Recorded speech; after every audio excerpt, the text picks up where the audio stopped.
Hello, welcome back, everyone. This is Mihail Giu, and this is my friend Peter Ingle, psychotherapist, somatic psychotherapist, founder of Circle of Being Shadow Work. And Peter wrote several very interesting, highly recommended books. You can find them at Pantheon Prose Books. So we are now coming back to our intention to talk and present some of the core ideas of the fourth way system as it was introduced into the West by Gurdjieff, and then Uspensky and Rodney Collin and other fourth way masters. And so we are engaging in this series entitled Reigniting the Fragments of the Fourth Way. And this is the fourth episode. So you can see below you have access to the playlist that contains all the other episodes. Also, below you'll find my website with what I'm doing, as well as Peter's website. You can find his books there. Also below, you will find another playlist called Toolbox of Practices, which contains several short videos explaining actual, very practical, experiential practices inspired by the fourth way in order to help make this work not to be just theoretical. So you can play with those. And all right, so the first episode, we more like outlined our intention, what we are doing. In the second episode in this series, we talked about the history of the fourth way path as we know it.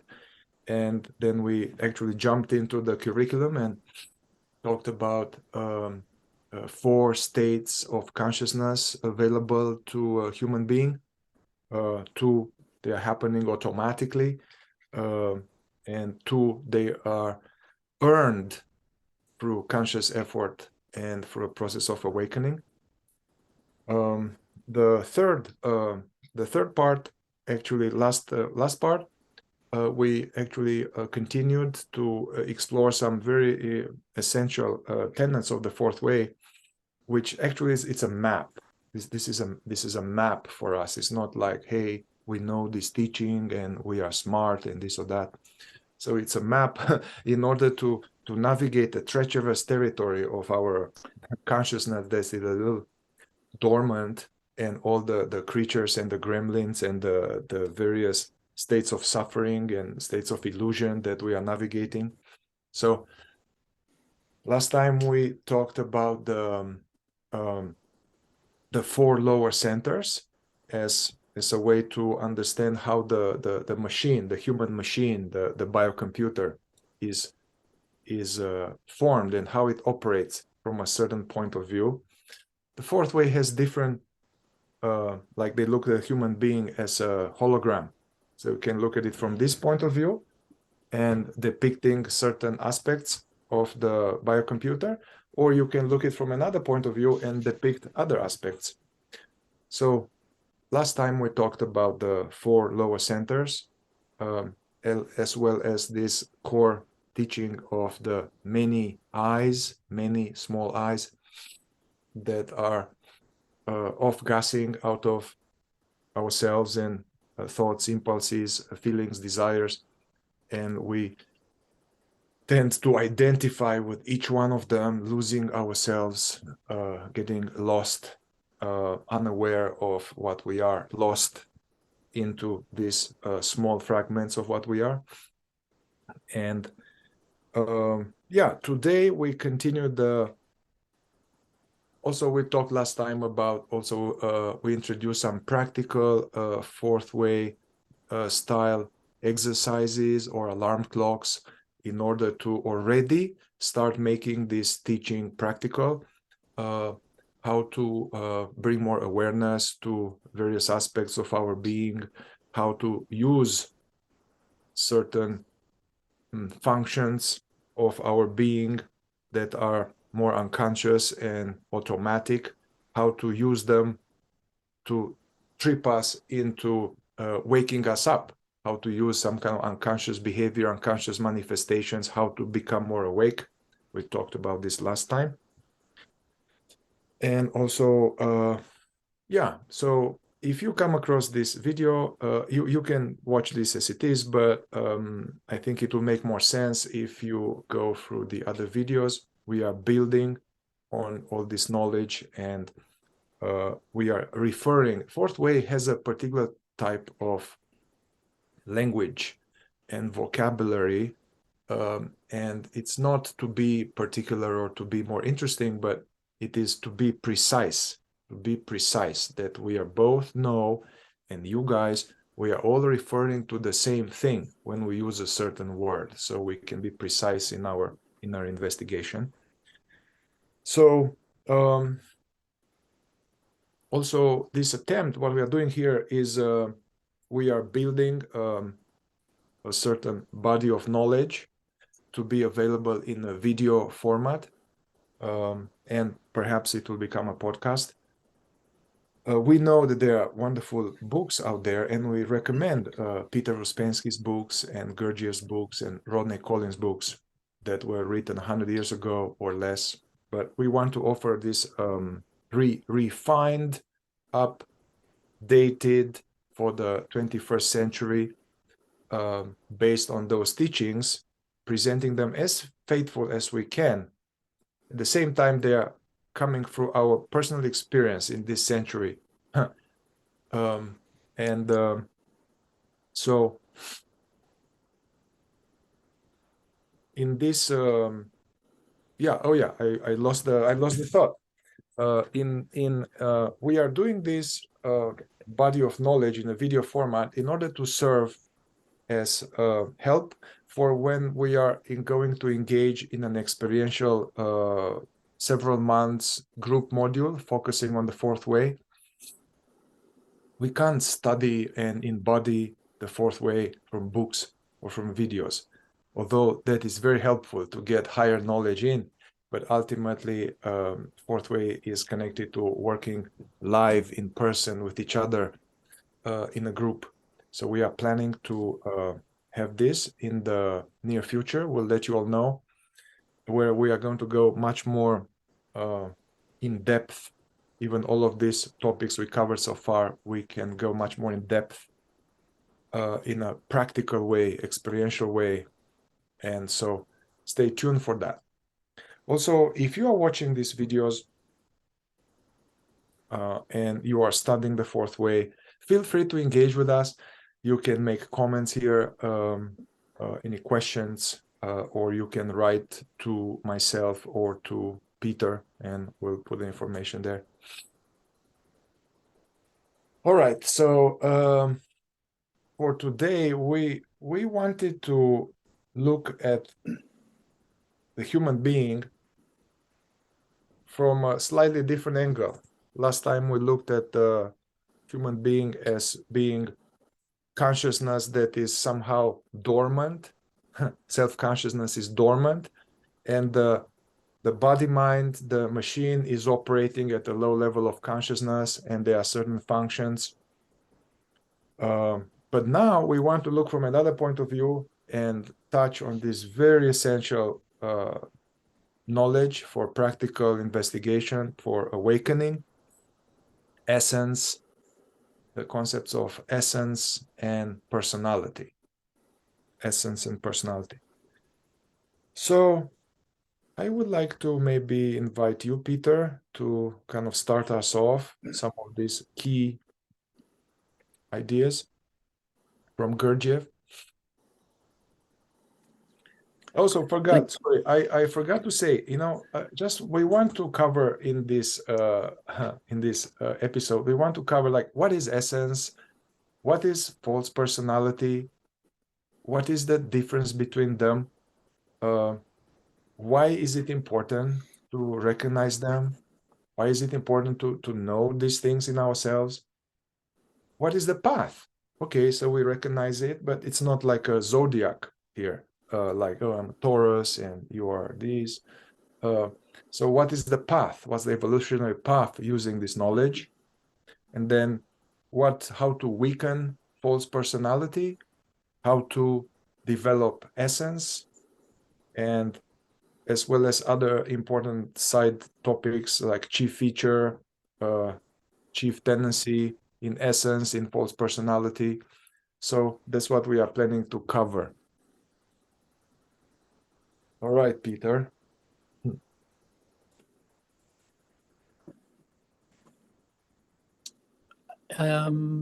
I think what we're going to do is we'll start very simply to try to understand what is this distinction that the system describes as personality and essence. And there are multiple layers, nuances related to both, but we'll build on them as we go. The simple description usually is that essence is the part of us as we are born, as an infant emerging from our mother's womb. We are this little amoeba of being inside a human body. And we don't even have a fully developed mind yet. We don't have thoughts per se. There's no sense of identity as such in relation to things. There's just this simple being, and it is aware. It's looking out from our eyes. But within just a matter of years, we develop what is called personality. And personality becomes everything that we acquire on top of and around the simplicity of our being as essence. And these layers of personality accumulate through education, through the family we live in, watching how they behave, how they act, how they express their negativity, how they repress their negativity, how if I'm in a culture, I'll start to dress a certain way because that's the fashion for identity's purposes, to look and act and sound and talk and manifest a certain way. All of this becomes my personality. If I go and I get educated, or if I don't get a formal education, or if I'm exposed to different influences, all of these things inform my personality.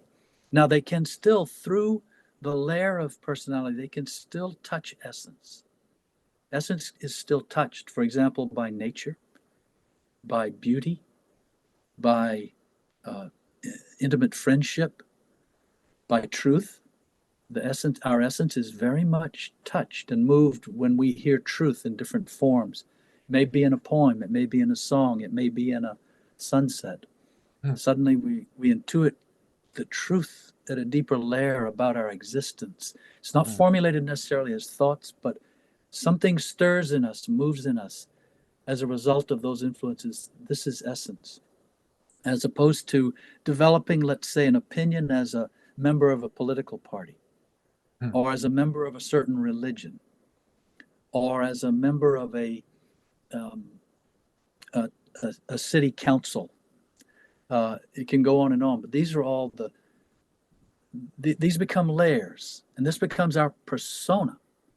Personality is not bad. Personality is a necessary cloak and mask for essence to wear, you might say. In right order, that's what it would be. It would be simply that. Essence is this simple awareness, very sensitive, in many ways naive, genuine, and it has to put on a cloak when it goes out into the world and manifest as a person. And this is correct. This is right. What happens, however, and this has to do with awakening, with enlightenment, is that essence, we become more and more identified with our personality and our idea of ourselves, and specifically our idea of ourselves in relation to other people. And this becomes our major concern, our major pursuit, and it also becomes the major source of our suffering. And we can get into that more. But the idea is that, as Gurdjieff said, a person's real I, which would refer to consciousness, a person's real I is their essence, grown up and mature. What happens, however, for most human beings in different degrees, essence stops growing at a very young age. even before the age of 5 or 6. And now the personality starts coming. You can see this in a small child who's only 5 or 6 years old, and they already have a very strong, sometimes abrasive personality, and their essence is completely hidden, submerged, and it's atrophying. Actually, it can't grow. So the idea is, when we can understand the difference in ourselves between who we are at the core of our being as essence, and the more we can understand how our personality is all these layers of our attitudes, our beliefs, our behavior, our education, our social values, our opinions, all of that, and distinguish between the two, then this will help us navigate, as Mihai was saying, the treacherous waters of ego and identity that prevent us from being more conscious. Because when the fourth way talks about self-remembering, at its heart, it's about essence. It's not about personality. Our personality can try, I will remember myself. I'm here. Look at me. I'm more awake, and so on. That's the cloak, thinking it is the person wearing the cloak. But real self-remembering, pure self-remembering, starts with essence. It's that state of simple being where suddenly, as you were when you were just an infant, a toddler, and you became aware of yourself in your surroundings. And it was very vivid. You know you were there. And that's the same being that's looking out from behind our eyes right now, no matter our age. It's exactly the same. And when essence comes into focus in this way, it's it's acting as the seed case that it was meant to be for consciousness. And I'll stop here in a minute, but I'll just finish by saying that this is the value of understanding this distinction. Essence in us is like a seed of consciousness. And if that seed can be planted properly, nourished with water and soil and sunlight, it will develop roots and eventually become a little stripling, a little small tree in the nursery of the world. That's the beginning of awakening, if essence becomes more conscious of itself. Our former teacher used to emphasize this idea. Essence, the main deficiency essence has is that it is not aware of itself. This state of simple presence is not aware of being present. And the slogan now, to be aware of being aware, that really refers to this simple state of essence. And that's the beginning. That's the beginning of crossing the threshold into the awakening of consciousness in a higher dimension. All right. Wow. Very good.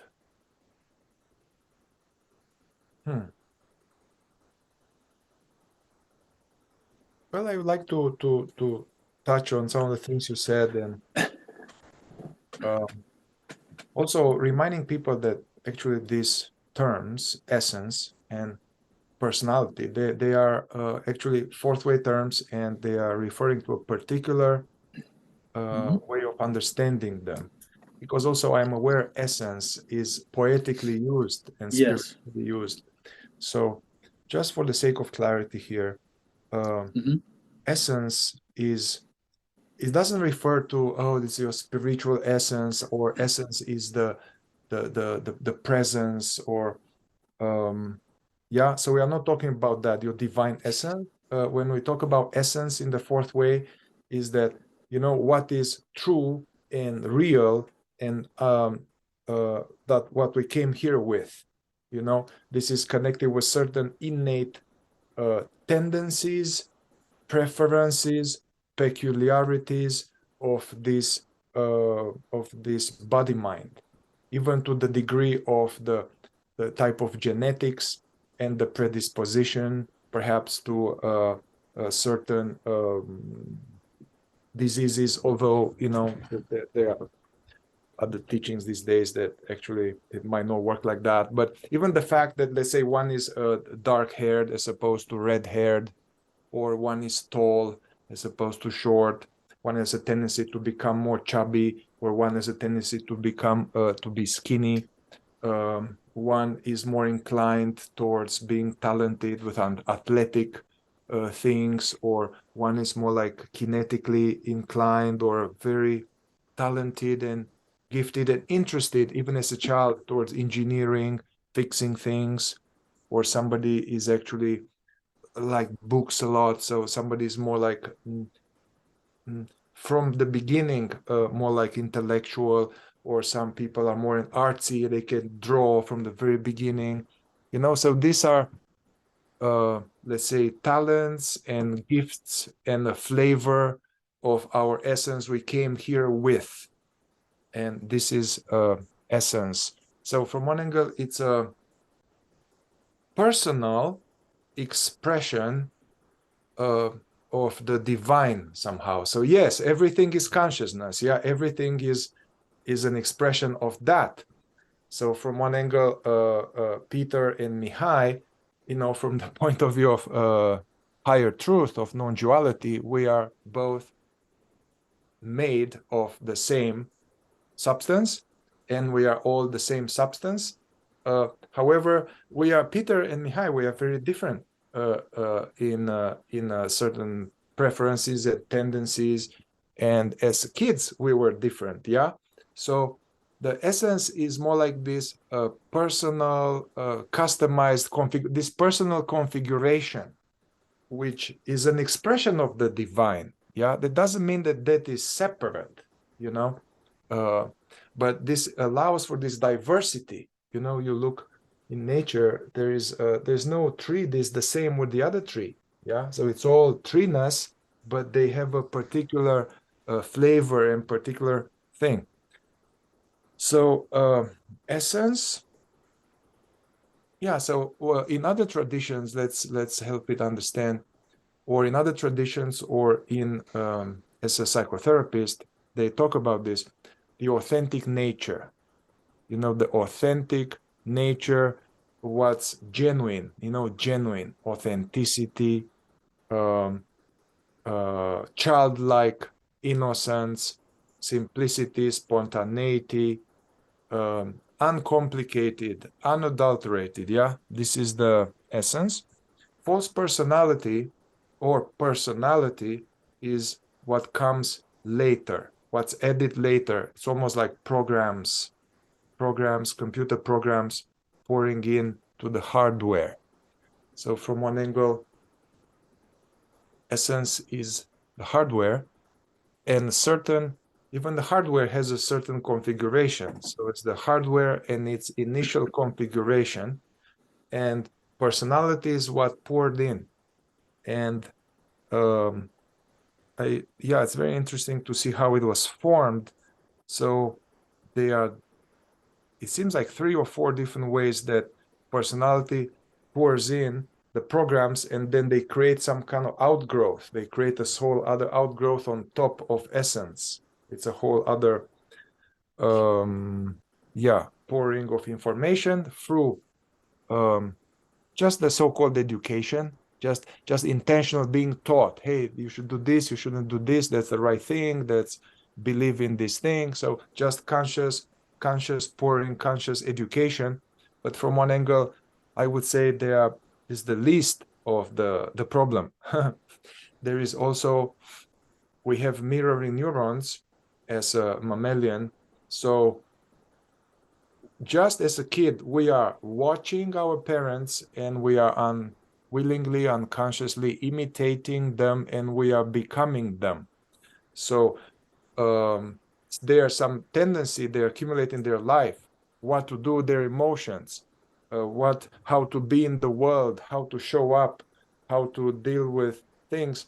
We see our parents or the adults, and we become it. It's an osmosis. So from one angle, right away we get a download of personality traits that our parents had. And you know, Mihai, I'll throw in here the idea that this is interesting because we can say that personality is also heavily based on imitation. Mhm. It's not who we are, and essence can have these traits as you were referring to. Yes, Mhm. you can be talented, you can be athletic, you can be physically strong, you can be quite intellectually smart and adapted to the science, whatever. But there, from the point of view of essence, it's not a sense of identity. It's simply, this is who one is. And you have these tendencies, these innate traits. We are born with them. But then we start to imitate, and we start to add on top. And then even our natural capacities can become a form of identity for personality. And now, as Mihai, you were saying, these layers get added. Yes. But imitation is a key point of personality. And I think there is an unconscious imitation that is almost like for the mirroring neurons of becoming. And there is a conscious imitation. I mean, I remember myself as a kid, I somehow there was a sense of looking for how to be. I remember that. And I would see someone and I'll be like, oh yeah, I'll be like that. Oh yeah. And I would start to imitate them in some clumsy way. And I saw a movie and I remember that that Arnold Schwarzenegger's movies came up. And then I'll be like, whoa, yes, I'm going to be like that. so then, imitating these things, this how it's supposed to be a man, how, so I remember that after some time, 15, 16, yeah, I remember that one time I went to the bathroom after watching some of these movies with, I don't know, Jean-Claude Van Damme and all these superheroes that were, looking back now, they are totally in personality. So I'll go to the bathroom and wash my face. And then I looked in the mirror and I was like, whoa, there was this kid looking at me very serious, looked like this, like, I have become it already. My playful, authentic Mihainess was now covered by this kind of serious looking, guarded, I got this, I'm strong, I know, the whole thing, that I was bombarded in all these movies with these cool guys, All right. Also, last time we talked about the four centers. And this is where these two views that Mihai's talking about, looking at it from different aspects, is that essence is, you could say it is what Mihai said, the hardware of the four centers. We are born with these containers called the four centers, but almost everything that fills them, almost all the contents of thinking and behavior and attitudes and values is personality. And that's why, yes, you look in the mirror and you've become this, whatever you've become as a personality. And it's a contradiction.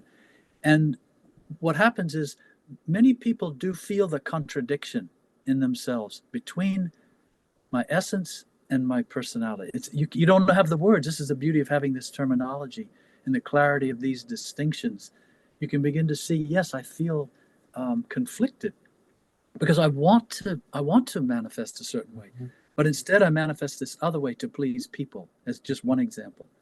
And so, but this idea of the four centers in and of themselves, before any contents are put into them by the influences of life, is our essence. And then all the filling up, all the adaptation can be called personality. Yeah, it's interesting. Like you get this baby, and in essence, also we haven't talked about this, but it's not just an empty hardware. There comes some of these tendencies, preferences, talents, predispositions that are at all centers, at the intellectual functioning, the emotional functioning, so there this flavor, this authentic flavor, which gives diversity here. If everybody were the same, it would be boring. So this divine diversity and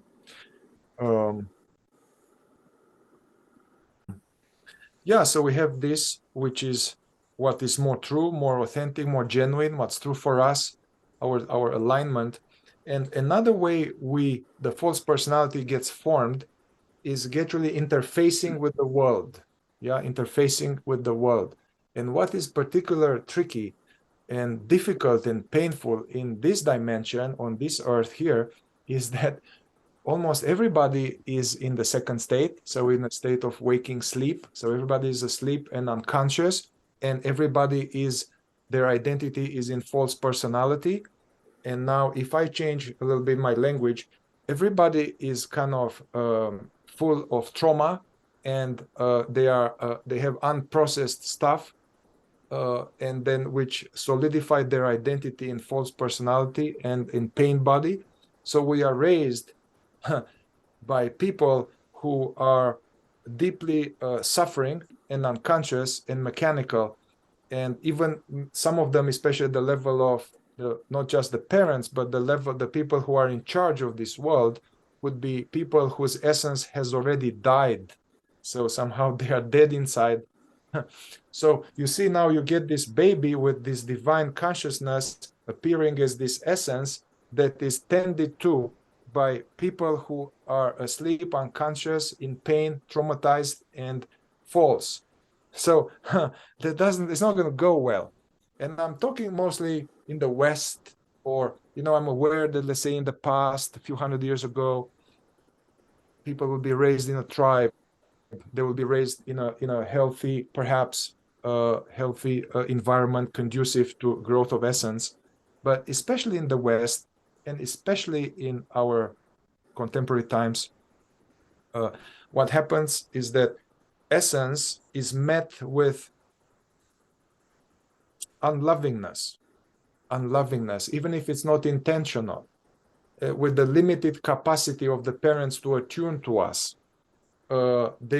It's met with their irritation, impatience, they're being identified, they're being stressed out, them wanting to make us in a certain way due to their parental ignorance, or also due to their good intentions to make us be strong to deal with this world, So basically, a big part of growth of personality is interacting with this world. And the more this world, our personal constellation, family constellation, the more unloving it was, the more harsh, abusive, unattuned, critical, judgmental, harsh, absent, neglectful. If the parents, now think about it, they are maybe also doing cocaine and drinking alcohol every day. So now all of this is going to be very hurtful and jarring to that essence. So essence is going to feel hurt. The child is going to feel hurt. And then in its divine intelligence, the baby consciousness, the child consciousness is extremely resilient and is going to survive. We're going to survive atrocious, crazy shit. So, but in order to survive, we adapt and we develop some kind of to deal with an unloving, unconscious world. We are becoming something else. We are developing some strategic identity, in order to keep myself safe and to get love and approval. In order for essence to keep itself safe and get love, which what it needs as a child, essence needs love, care, attunement, encouragement. But instead of getting that, we get all kind of other harsh, unloving, neglectful trauma. When we receive all of this, we adapt to protect ourselves. So that becomes right away a little bit of split from my authentic nature and becoming something else. Give you an example now, from a clinical experience. Almost everybody, I would say 100% of the people that come to me, there are many, they are not able to be themselves, to be real somehow, because that was not possible. Very soon in childhood, they learned that in order to get mom's love and approval, or to be safe, or to not to be hurt, I need to be something else. I need to be funny. I need to be perfect. I need to hide. I need to be good. I need to be careful what I'm saying. Also, in essence, we have our emotions, man. I mean, anger, sadness, fear, our, hey, mommy, our enthusiasm, our joy. Yeah. Well, in the life of the sleeping adults, the way they handle emotions is not good. You know, the sleeping adults in the second state, they are not handling emotions well. So then we get these messages from the adults in false personality that, oh, it's not okay to feel this sadness. Don't be a pussy. I'll give you something to cry about. It's not okay to be angry. It's not okay to feel joy. The children are heard but not seen but not heard. Don't be loud. Don't be this. Don't do that. Don't do this.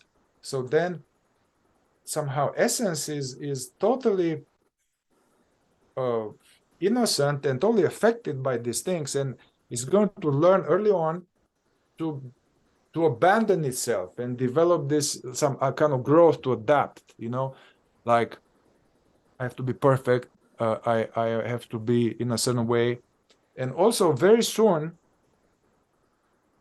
Okay, a core aspect of this false personality is some of these messages, this woundedness due to lack of love and attunement and lack of consciousness from the adults that are around us when we are kids. Out of this woundedness, the child gets some negative message about himself or herself. The child, you know, if the parents are let's say drunk and addicts, or they have various problems, the child is not seeing things clearly, like, oh wow, my parents are asleep and unconscious and traumatized. I can't trust them. They are not good. No, the child internalize this and thinks that there's something wrong with me. Yeah. So then the essence develops this beginning of this deficiency sense of identity, like I am not good enough, there's something wrong with me, I am too too stupid, I am unlovable, I am unworthy, I cannot be myself, I have to hide, you know. So you see, all of this creates this I, which is deficient somehow, you know. So it starts to form this core sense of collapse, deficiency. It's going to go into, you know, self-deprecation, self-pity later. So in this way, from that initial it forms an adaptation, then it forms a false personality, you know. So a big part of formation of false personality is through interfacing with the world that is asleep and trying to survive in that and thrive in that. Mihai, I would add too that something you see now too with parents is they can be overprotective and overguarded and overflowing with praise and adulation for their children.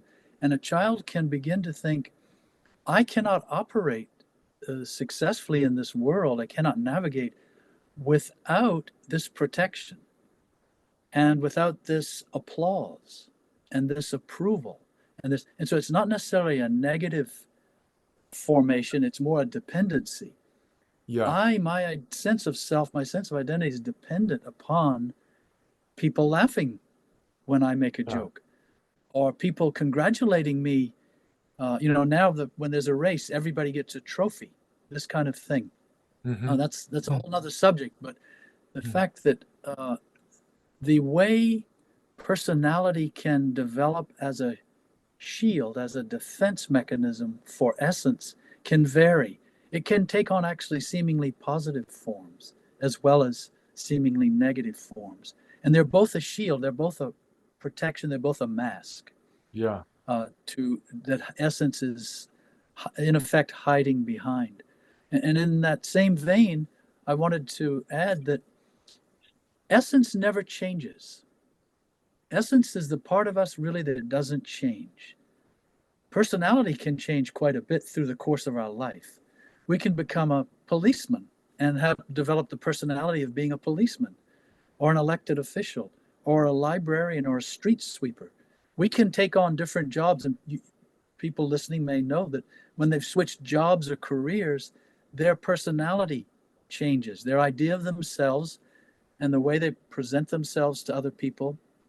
If you become a boss at a company, you can start to develop the personality of being the boss. Mm-hmm. And you may like that. Some people's essence actually likes being the boss. Some Mm-hmm. people's essence does not like being the boss, telling people what to do. But in any case, you develop the personality of being the boss. You also, we also, I've done it many times working for companies, have developed the idea of myself as an employee Mm-hmm. who must be on guard against the parental bosses Mm-hmm. and so on. So it's multifaceted. But the idea being behind this, essence does not change in us. It's exactly the same part of us in our being and in our talents, our innate tendencies, all these things. But personality, Mm-hmm. and it's another way to make this distinction in ourselves when we try to observe this and understand who are we really deep in ourselves and who are we pretending to be and why. And this is what the fourth way is trying to help explain and help us understand. When personality can be normal, it can be healthy to have a personality. If Mm-hmm. you walk into a social situation, Mm-hmm. you can have an appropriate act, an appropriate mask. It's not meant to be a a um, a false projection of yourself. It's simply, it's okay to be polite, well behaved in a formal setting. That's personality. The fourth, and that's what we're distinguishing between here, essence and personality.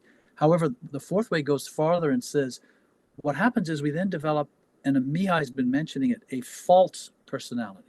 It's now an imaginary personality. It's an imaginary idea of ourselves as a person and how we are perceived and how we feel we need to be in Mm-hmm. order to be accepted and Mm-hmm. liked. And Mm-hmm. so false personality is, it's that's why the fourth way terms this imaginary picture of I instead of saying ego, because ego is not one thing.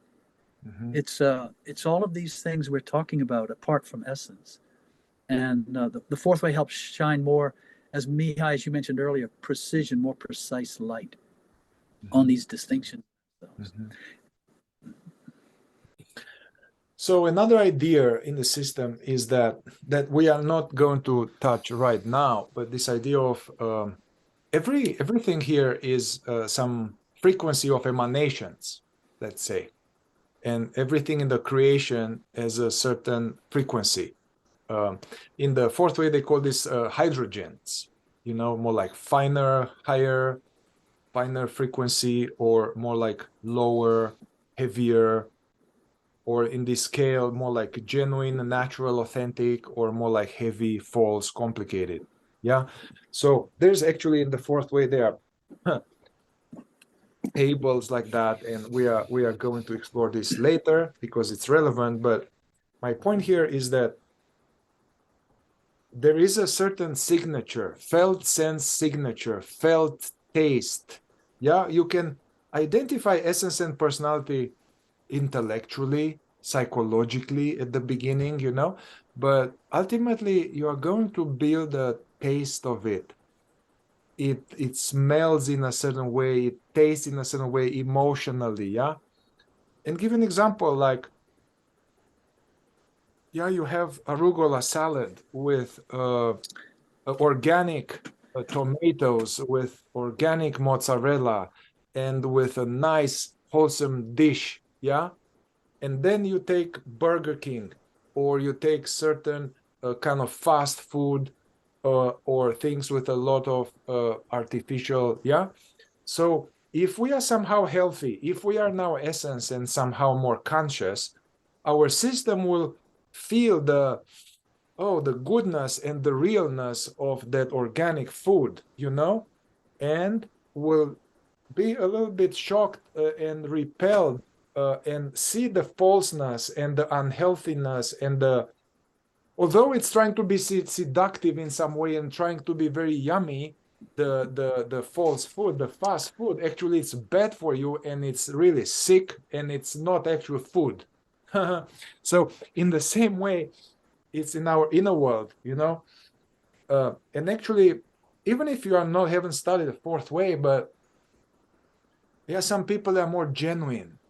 You feel they are genuine, and there's some way they are that is like, it's like a fresh or breath air, you know. It's like, and you can feel relaxed with them. It not this doesn't mean that they are like, oh, they are nice all the time or wonderful, but there's some kind of simplicity, genuineness, authenticity. There's something trustworthy about that, you know. That's very likely that that person has more essence. They are living more in essence. There's a emanation of that, you know, which is from an angle more how it's meant to be, more like how we are meant to show up as a child of God. Yeah. Well, the false personality is a different. If you train your, I mean, even without training yourself for fourth way work, but especially with more awakeness and self-observation, you are going to feel the falseness in a false personality. This is very complicated.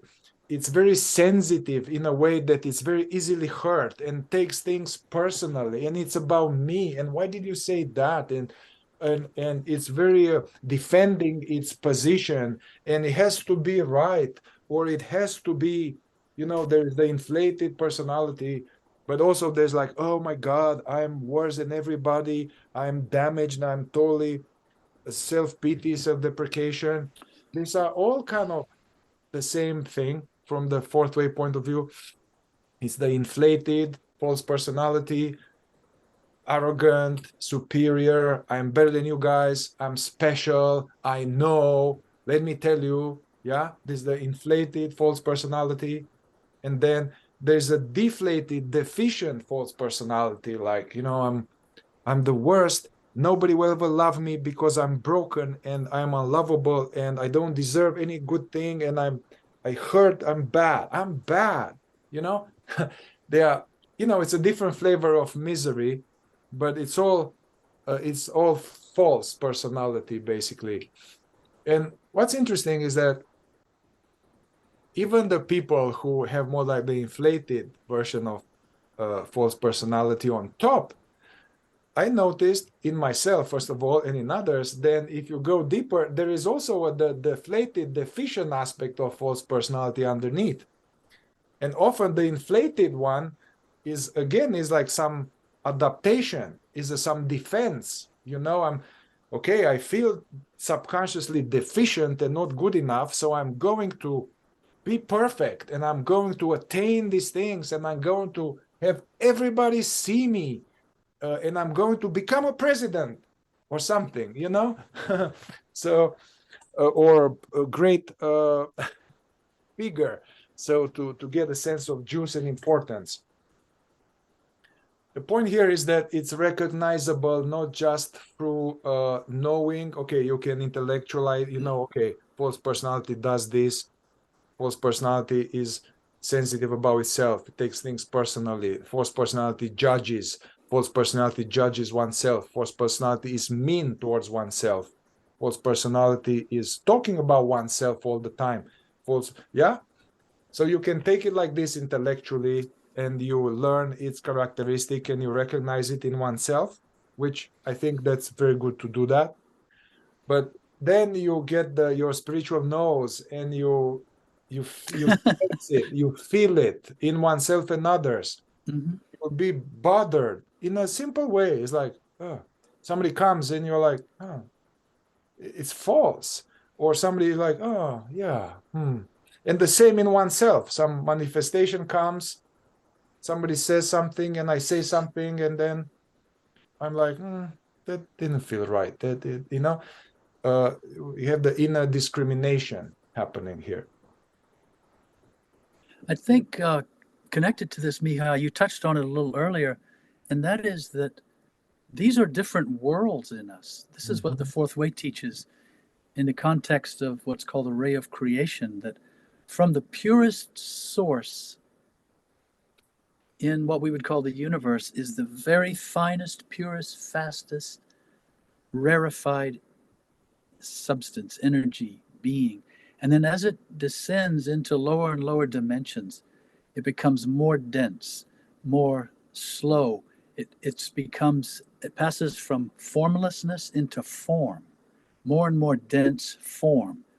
And so essence is what Mihai is saying. It's not that essence is here and personality is here. It's that essence is a higher world in us, and personality is actually a lower world.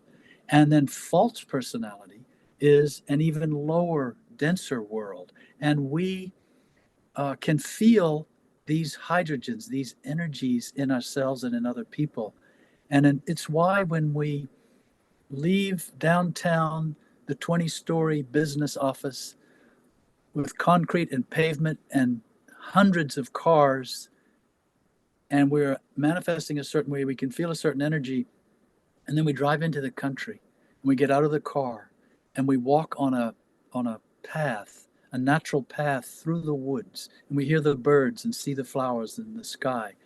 And there's a different energy, there's a different hydrogen that is palpable, discernible. As Mihai said, we develop our spiritual nose for these hydrogens. And this is a wonderful thing, but it's meant to illustrate that these are not all on the same level. They are different worlds, different dimensions, really. And you could even say that the essence is, according to the fourth way system, it is a manifestation, an emanation from the sun and the planetary world onto what's called organic life on Earth, and humanity is a part of that. And it's our essence comes from the planetary world and the higher world, the sun, the world of the sun. And personality is developed on Earth. It's an Earth form of existence. And then our false personality is said to belong more to the moon, which is even more dense. We'll get into that another time, but this dense energy that's pulling us down, drawing us into deeper, darker, heavier, coarser parts of ourselves. So awakening is really about passing from lower worlds in ourselves to higher worlds by virtue of becoming conscious of all of them. And it's consciousness that rises from lower worlds to higher worlds. This is the idea of alchemy, transformation, transmutation. And so personality, essence, this distinction is the beginning of understanding who are we when we feel a heavier energy in ourselves and other people. Who are we as we start to feel lighter, more natural, more spontaneous, more authentic, more free, more unimpeded and unhindered by other people, what they think, and so on. It's we feel more childlike sometimes in this instance, and that's a way to detect essence. Yeah, it's interesting. It reminds me of the Christian fathers and early Christian desert fathers and early Christianity, which actually it's a lot of talk that there's this esoteric Christianity of the desert fathers is embedded in the fourth way, among other things. Be poor in spirit. Being poor in spirit, which doesn't mean to be stupid or to be poor with money, but poor in spirit is to weaken your false personality. To poor in spirit being this simplicity, authenticity, genuineness of essence, and they would say that it's easier for the camel to go through the eye of the needle, which the eye of the needle, by the way, it's a certain gate in Jerusalem. It was not the eye of the needle, but it was a small gate, and it was hard for the camel to go for the eye of the. So anyway, it's easier for the camel to go for the eye of the needle than for the rich man full of false personality to reach the kingdom of heaven. For the man full of false personality to be discovering this aware presence and rest as that and the truth of reality. So also another idea is that from the point of view of happiness, even mechanical happiness, just mechanical happiness, meaning what I mean by that is that there is a certain actual type of happiness, the real happiness that comes through inner work, inner awakening, because the real happiness is like a quiet place within the sense of one's own presence. That's okayness, peace, stability. It's not happy like, I'm happy, but fulfillment, okayness, peace, stability. So that the true happiness is not an emotion, and the true happiness comes from becoming more awake, yeah, and being more in essence. But from the point of view, let's say, forget about inner work and all of that, just regular people who are just living life in the second state. You know, when we are children, most of us, unless we have been raised in abusive environment or really difficult conditions, there's this kids are more happy because they are in essence, you know. So the essence is able to enjoy, essence is curious. If you see these kids, they're like, oh, it's all a mirror. It's like amazing. It's a color. It's the sun. It's the moon. It's the ice cream. It's mommy. It's essence. You are fully into it. Of course, one is losing oneself in it, but let's not talk about this.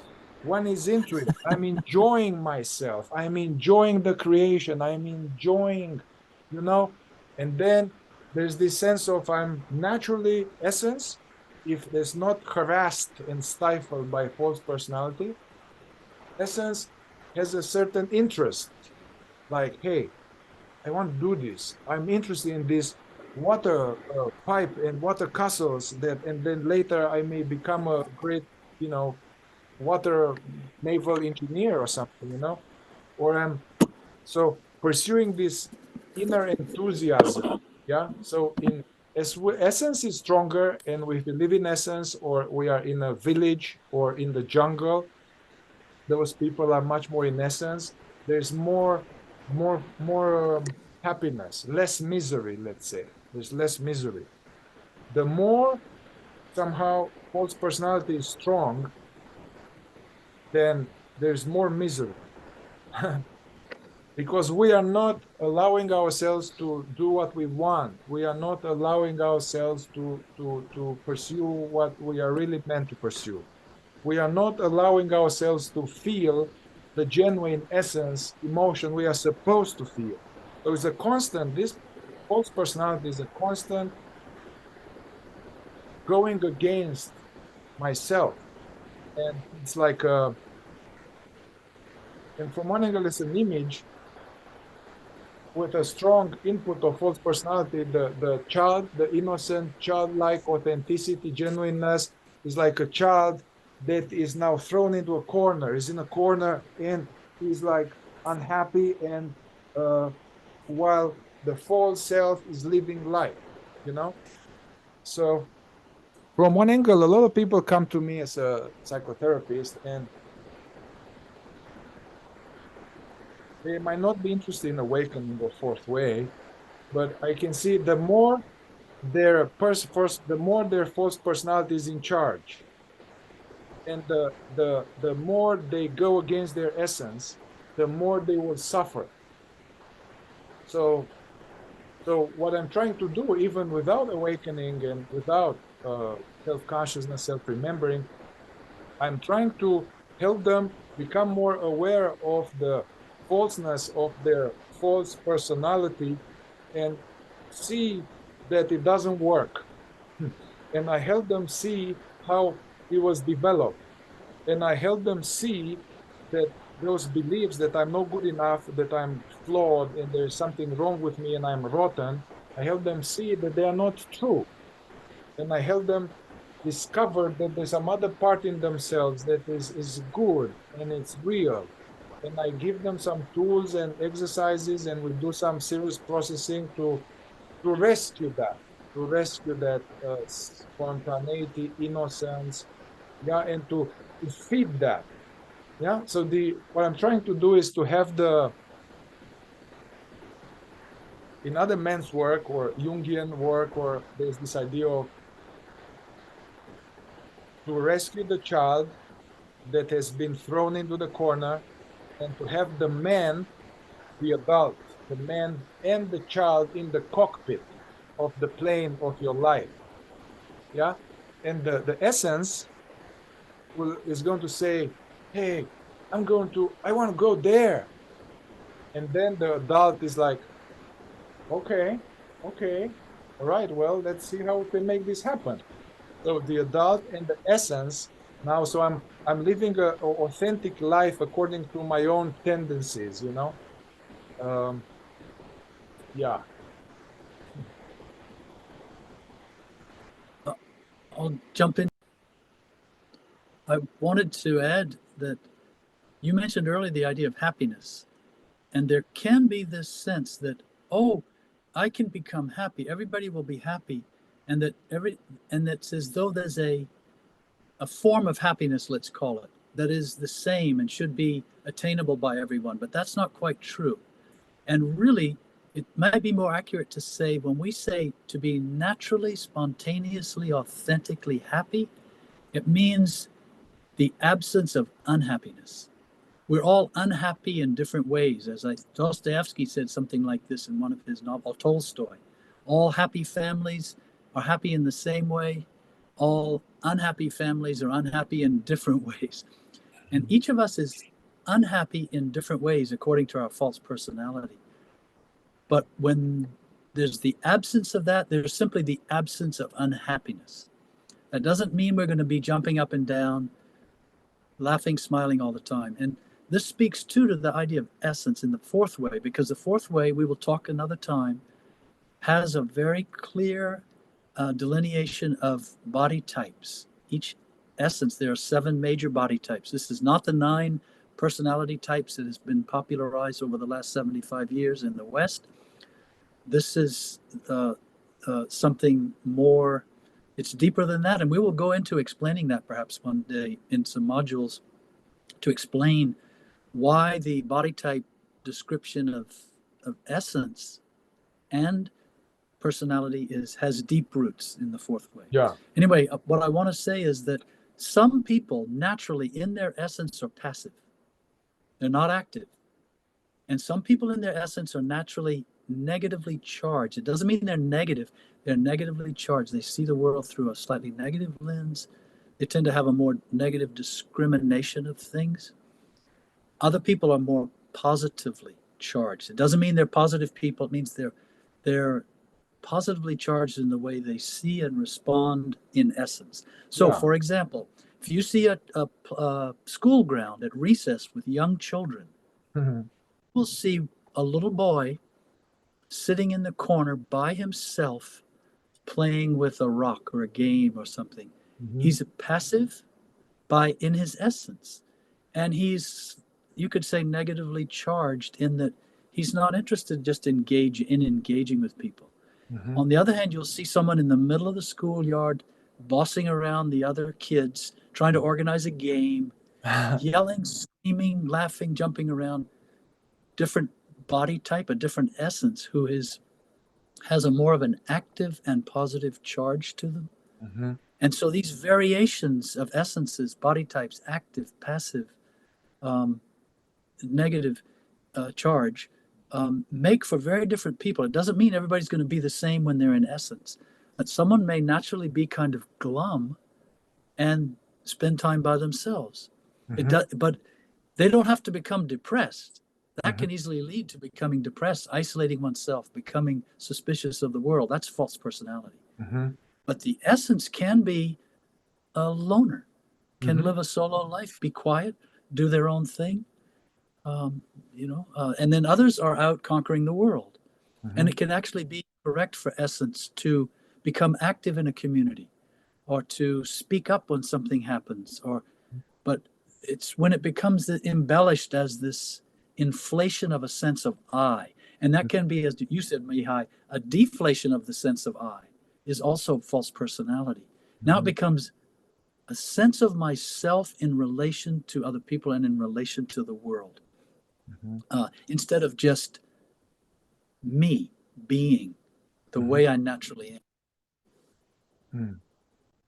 Yes, we didn't have a chance to get into this in the last call, in the last episode. But even with about the centers, in essence, how we are born here, the biocomputer has different configuration. So there's this body type configuration, and there is a center of gravity configuration, meaning that some people we all have the same centers. Everybody has the 4 centers, but then we all have a certain setting, like that this center is more predominantly, or I feel more at home there somehow. And so some people are more like intellectually centered, so they are seeing the world through a filter of more like it's more important for them the intellect, ideas, abstract things. Other people, they see the world through the filter of emotional configuration, like they are more interested in relational, in people, arts, in emotional realms. They are juicy for them, and the intellectual is kind of like you know. And there are people that are more like athletic, like surfing and doing this and going there and mountain biking and all the time in this world, and they are actually very good at that. That's a moving centered configuration. And then there is the instinctive center configuration, more like connected with the body, with pleasure, with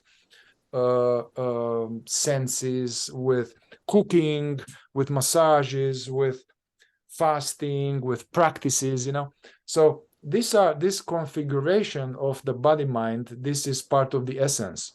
So as Peter would say, and I really don't want to repeat it, but yeah, you can have someone, it can be someone that is this essence of being more like loving connections and being a very good listener and very kind of passive, and everybody come to them to tell them their problems, and they are very compassionate and understanding and nurturing, and that's their essence. And then someone is like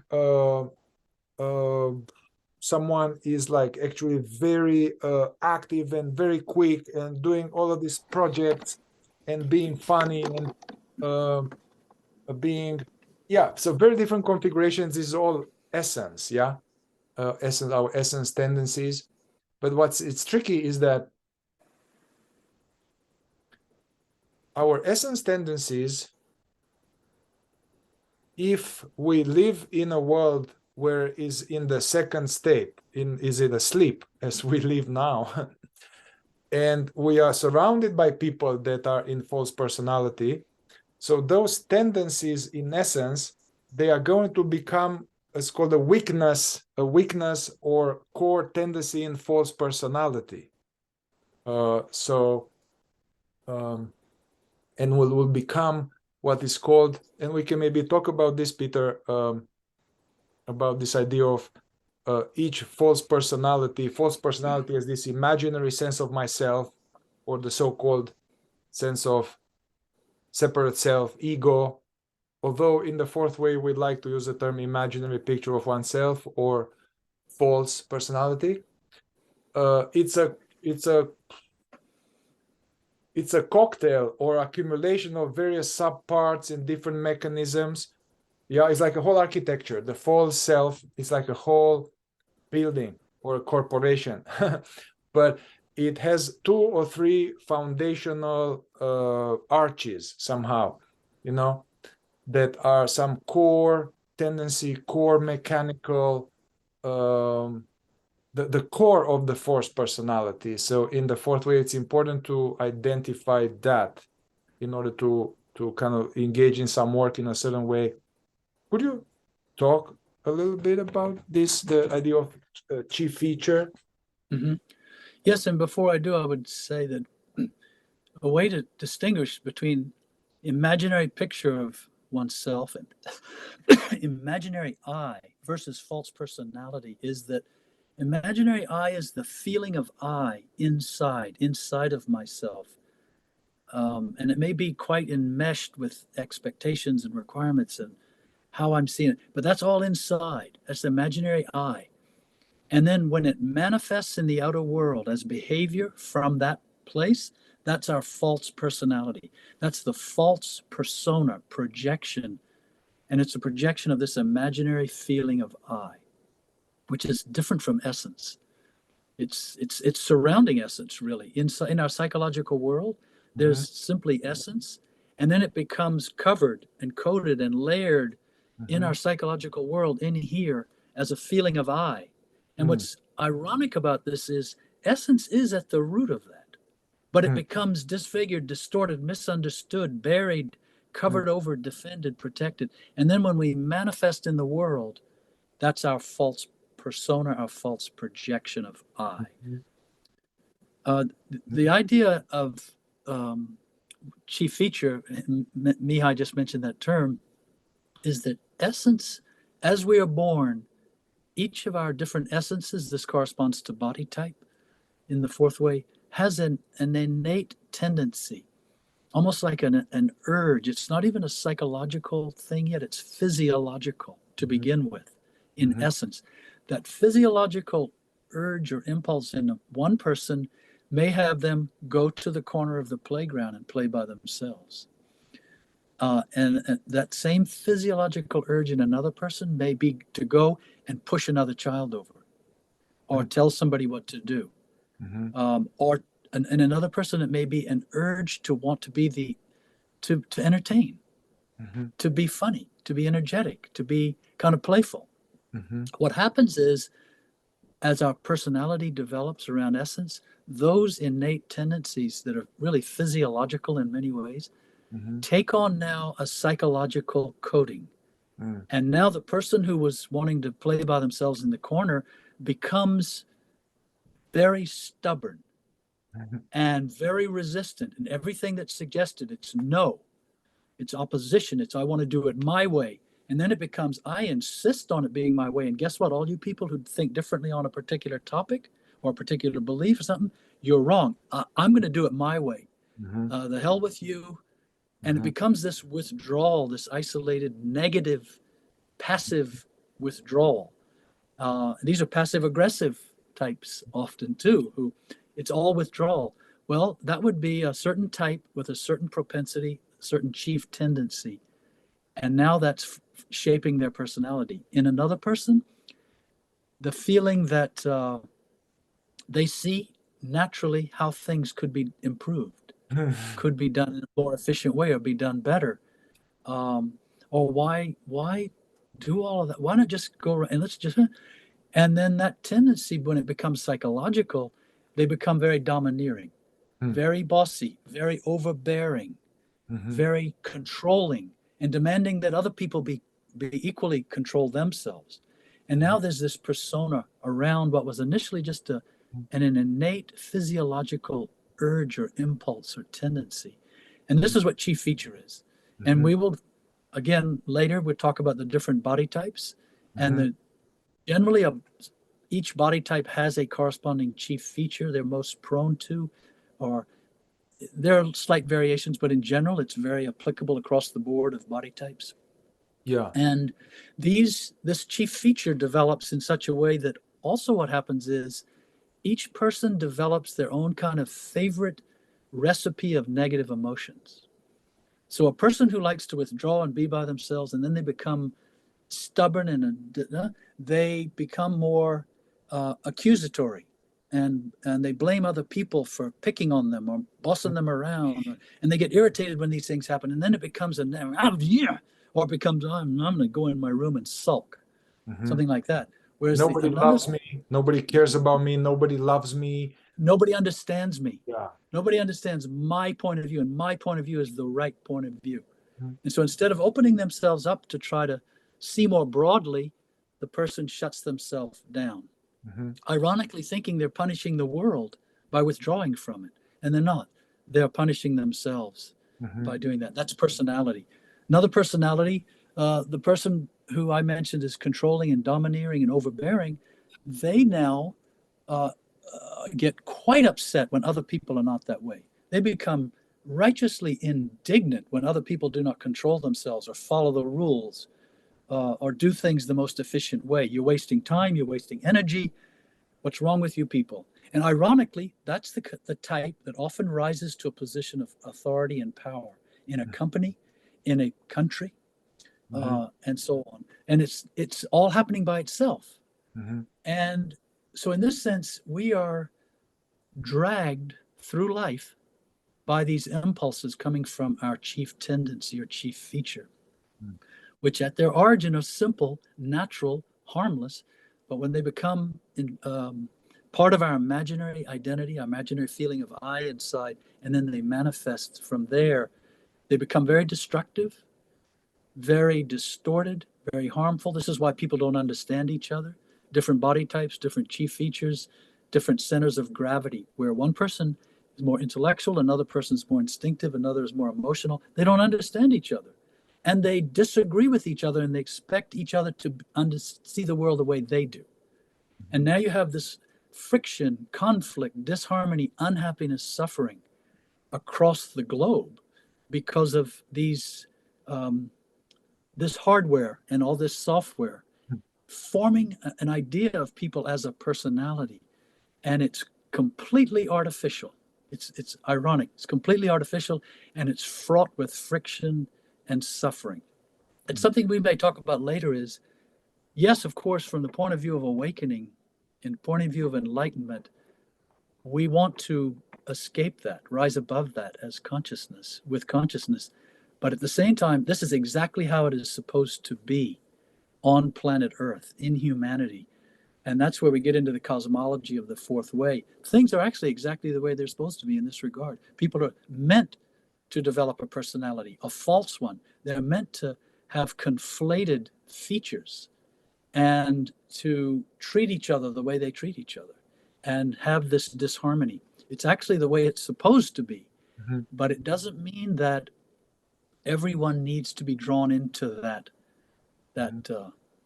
vacuum of imaginary existence. It's possible to ascend also more consciously and begin to see what's going on. And the more conscious a person becomes, the more you see the truth of what we're talking about in yourself.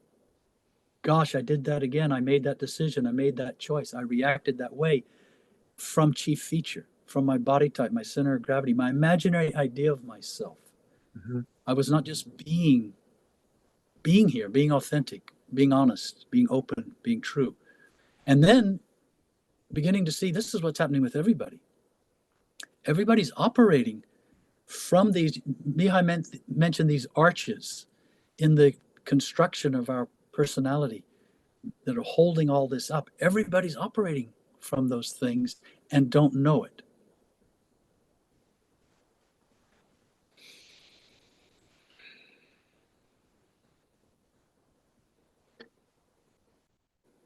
Yeah, so it's very popular these days, this idea of the Enneagram. Yeah. You're type 4 on the Enneagram and type 9 on the Enneagram. So just for the avoiding confusion, so that is a useful model, that Enneagram, and that is more of a categorization of strategic self. So basically, from one angle, it's a typology of my how I adapted and how I became false. Yeah. So that Enneagram with the numbers, that's more like a typology of my false self. Still very useful. And I verified it in clinical work, and as it corresponds and it's true.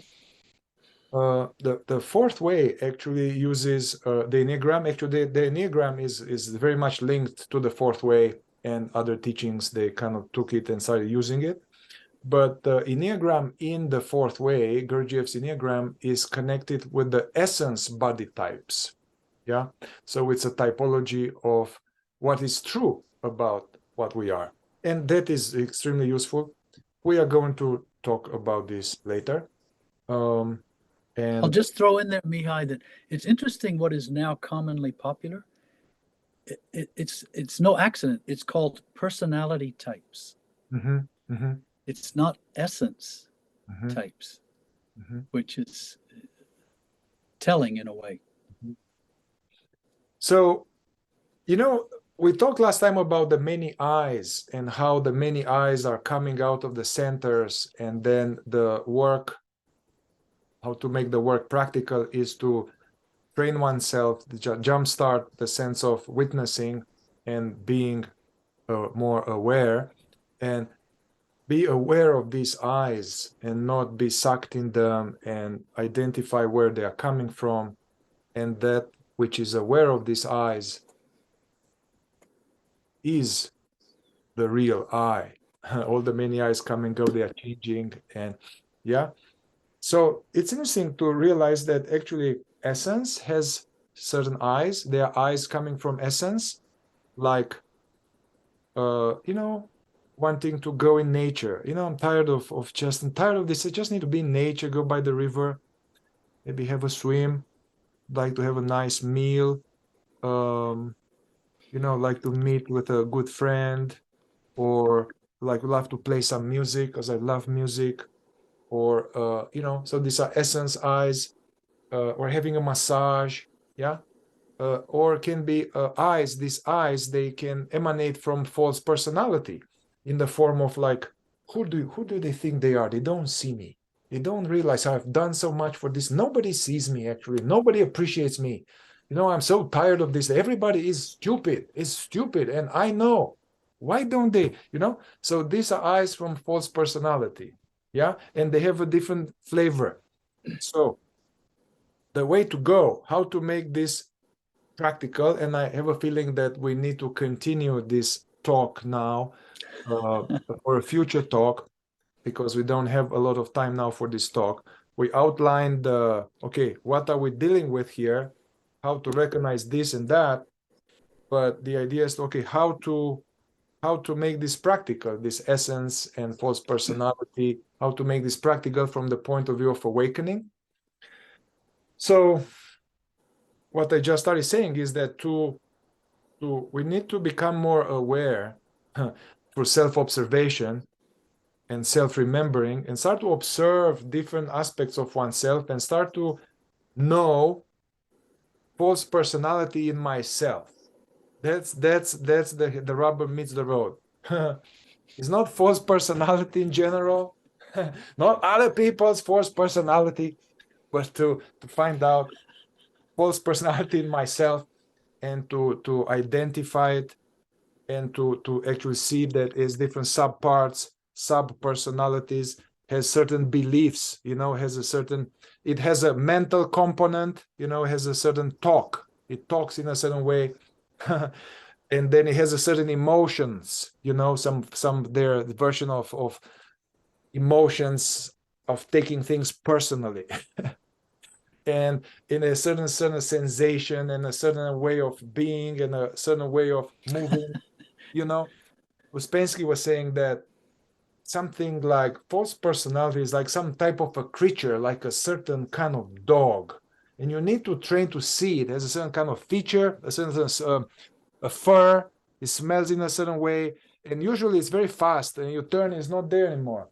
But as you get more conscious, you caught it. Oh wow, there was it. There was this arrogance, better than you guys.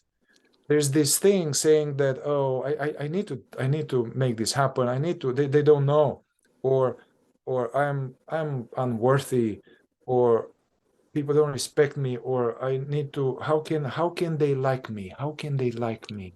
I want them to like me, to approve of me. You know.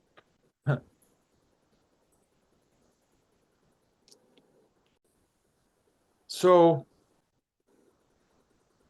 some more ideas to leave this episode, knowing that we are going to engage in a next part to go more practical as to, okay, so what's to do here? What's to do? How can we observe false personality? And how can we weaken it? How can we have essence be more active, more in charge, instead of being weakened and thrown in a corner? Also, how can essence now grow? Yeah, how can essence grow, develop as it was meant to grow? Like our body grew, our mind grew, essence is supposed to grow. Yeah. Uh, so how to observe these core chief mechanical tendencies and what are those, and how to, yeah, all of this we are going to go more practically next time. But what we want to leave you all here with some more is that, uh, yeah, maybe something practical, that you can already observe in yourself, and without any risk of any negative side effects. Gurdjieff was saying that, hey, there's a tendency at the beginning when we start to observe ourselves, we're like, oh, I don't like this, and oh, I don't like that. That's oh my God, I really don't like that. So I want to change it. Yeah. So, but that's not good, not skillful, and not wise approach on working with awareness. So this body mind is like a complex Swiss watch. I mean, like a complex, actually, like biocomputer. So we can't change it. Who is changing what? We don't have the whole blueprint. So in the fourth way, it's recommended to first observe. Observe without trying to change. Observe without judging and rejecting what you observe. If there is judging and rejecting, observe that tendency to judge and reject. Observe oneself, observe one's false personality as an interesting, curious stranger. Yeah, so first we need to observe and see the bigger picture and get more awake before we can change something. And just becoming more awake will change something. Yeah. However, there are some things you can observe right away, and there is no harm in dropping it. Like some things that everybody has, and whenever we have that tendency, that dynamism, know that it's false personality active, like judging others, and then judging ourselves and berating ourselves and being mean and unkind towards ourselves and putting ourselves down, the self-deprecation, self-pity, they come in certain thoughts, certain energies. Uh, so this is something we can observe. Gossip, uh, um, but just observing these thoughts, these eyes, mental eyes, emotional eyes, observing them whenever they come, and whenever they come, to use them as an alarm clock to, oh wow, to wake up and know, oh wow, that was my false personality. Now don't judge it, don't beat yourself up, just make a mental note.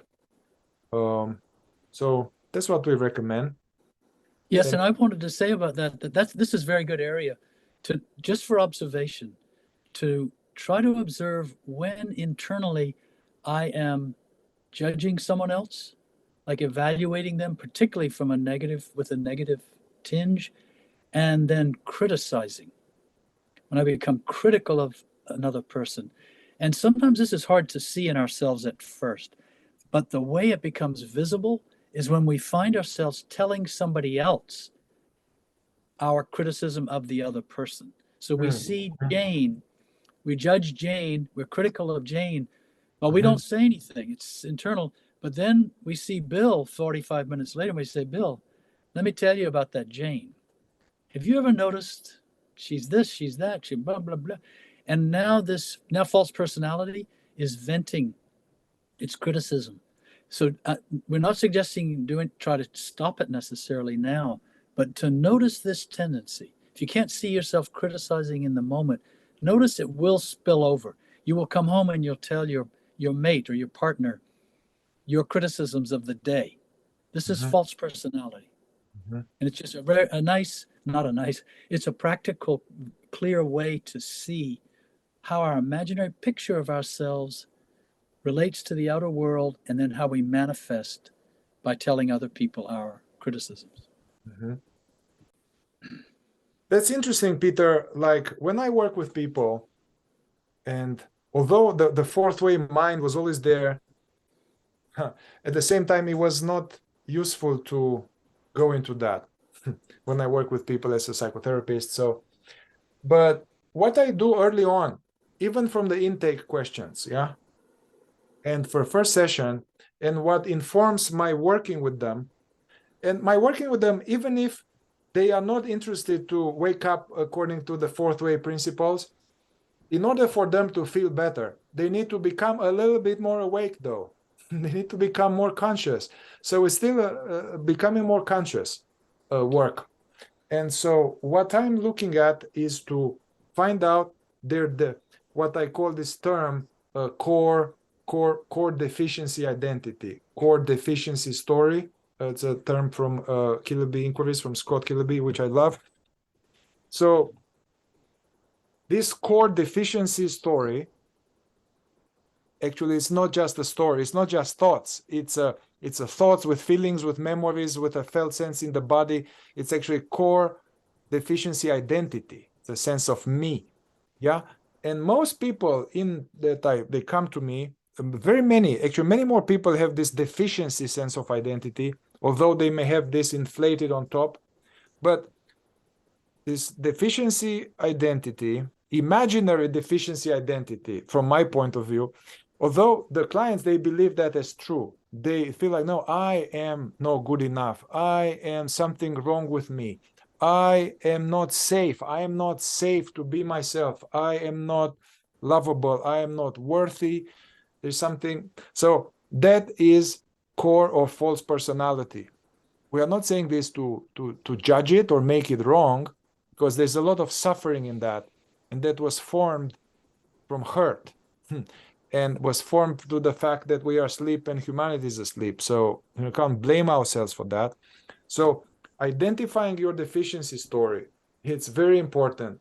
That the core of it's almost like chief feature, like core of the false sense of self. So it's important to identify those and what it says and be very clear about it. So a lot what I do in clinical work is to discover myself and help them discover what are those core negative stories, and then through various types of work, including awareness, to help them see that that is not true, that what it says is not true.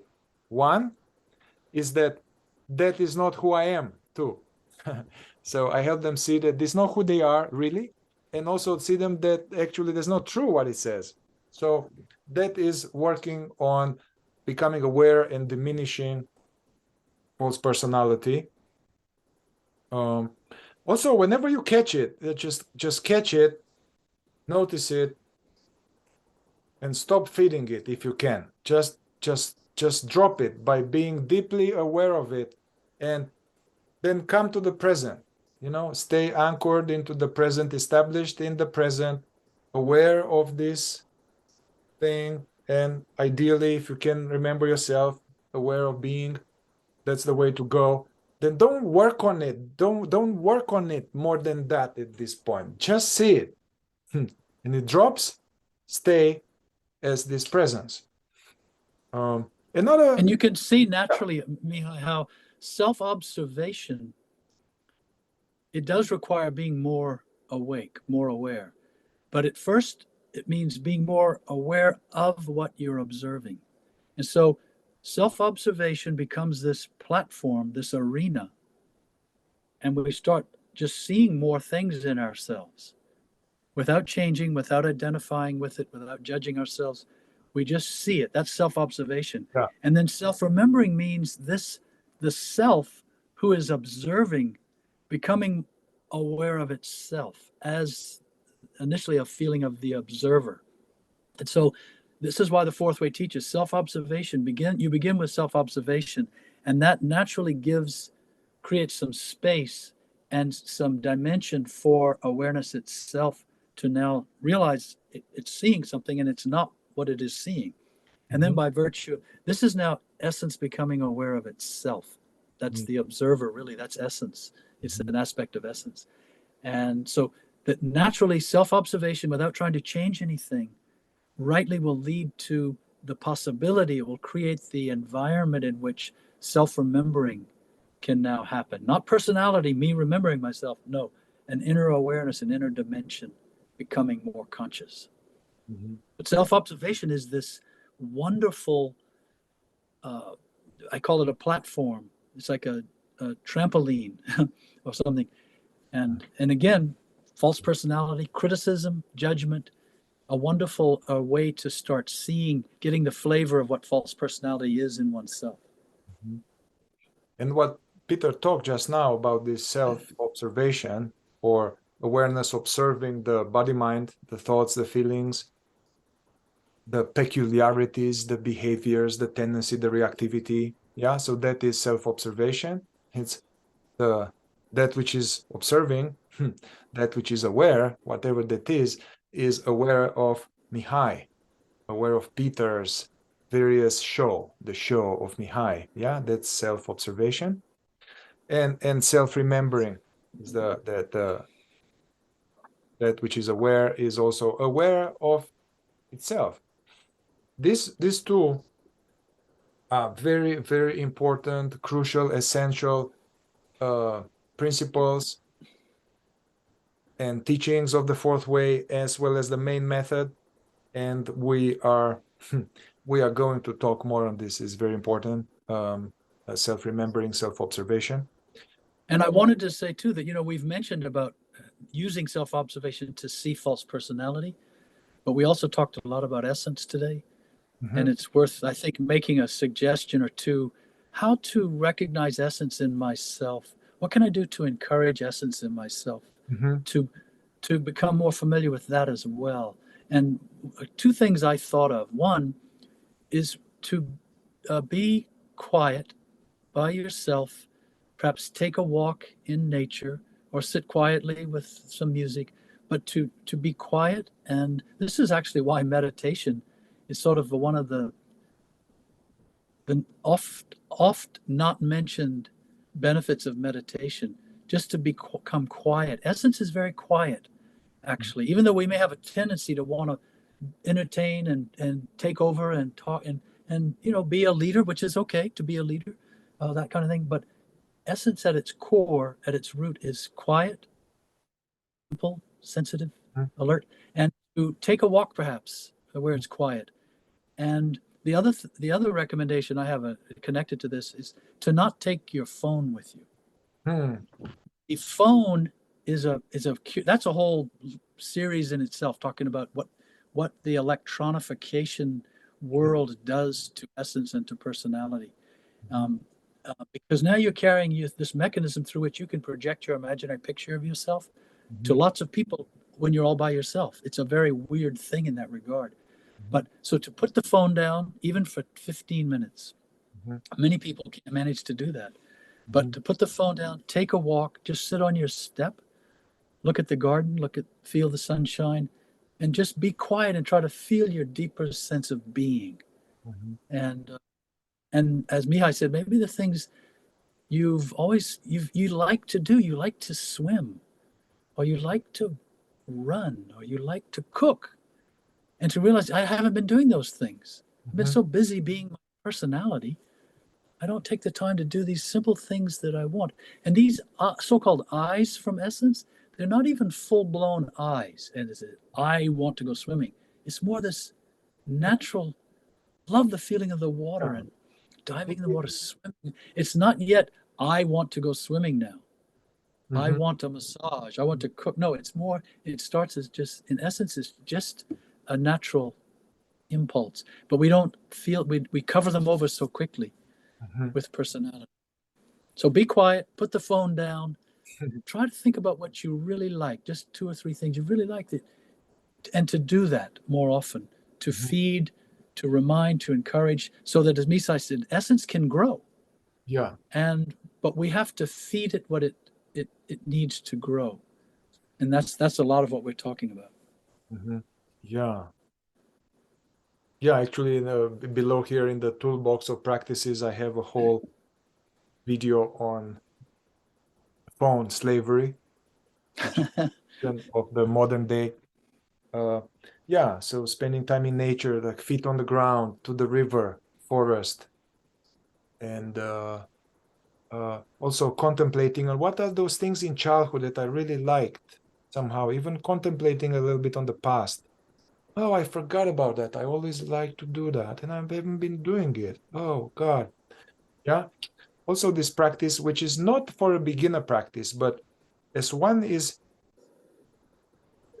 false personality dismantles more and essence starts to be more in charge, it's a very important practice to follow the enthusiasm of the heart and to ask oneself. Is from one of my teachers, Francis Lucille. He would say, ask yourself, is this what I want to be? Is this what I'm doing now? Is this what I really want to be doing? Or I'd rather be doing something else? And to pause and listen to this quiet voice within. See, what do I really want to do now? Yeah, so basically it's like I'm creating space for essence to say, because essence is more real. This is what is more real for me to do, what I'm here to do. So, and false personality and education strengthens false personality. Education made us be divorced from the quiet place within, quiet voice within. Yeah. So kind of checking with oneself. This is not going to work at the beginning because we are in first personality and the many eyes, they want to do all kind of stuff, which is not good for us.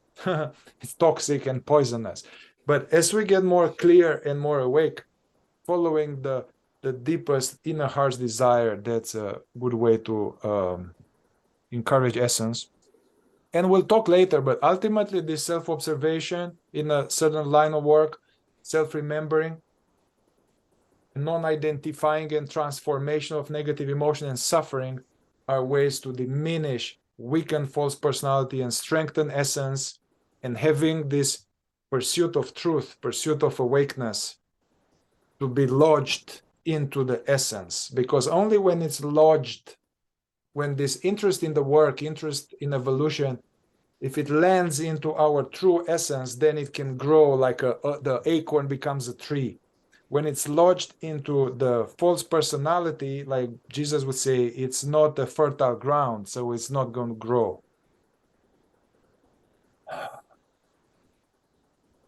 All right, Peter, I think we can stop here for now. This is wonderful that this is another deep well we're digging into this topic, and there's so much more we can say, and it's another pivot around which the entire system revolves. There are many, there's not just one. You could say self-remembering, yes, but this is a pivot for understanding what evolution means, what the system is all about, and what we are trying to not achieve but become.